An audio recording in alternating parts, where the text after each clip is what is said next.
In every regard, this project was inspired by nature. As an engineer, I'm interested in how things work. As an engineer for ESB, I'm interested in how things can work with less carbon. And the East Anglia greenhouses are a terrific example of how we can use what already is in our environment to make things work with a lot less greenhouse gas emissions. The global population is set to reach 10.5 billion by 2050. Feeding everyone means substantially increasing local food production and finding solutions that don't rely on fossil fuels. These two greenhouses represent part of that solution. They cover 29 hectares of year-round growing space and use 75% less carbon than traditional greenhouses. And they have the capacity to produce 12% of the tomatoes grown in the UK or 13% of the cucumbers consumed in the UK. It looks rather pastoral, but there's actually a ton of technology required to deliver that capacity.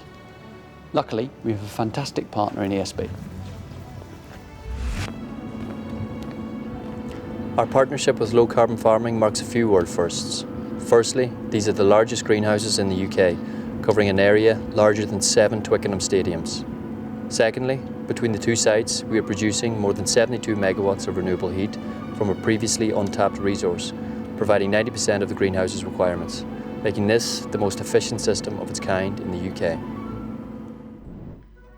The renewable heating system is comprised of open and closed circulation pump network loops, which transport waste heat from nearby waste treatment facilities to the greenhouses.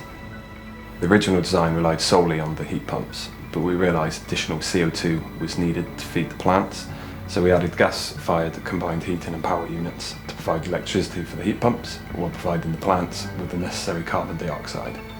It all makes for a rather elegant solution.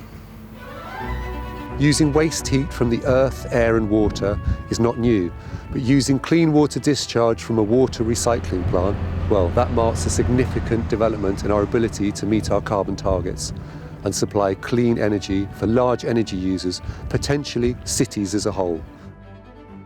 This system generates enough thermal power to heat about 20,000 new homes. It produces more than 90% of the glasshouse's heat requirements, and it emits 1/4 of the CO2 of other greenhouses, equivalent to eliminating 1.2 million tonnes of carbon from the atmosphere.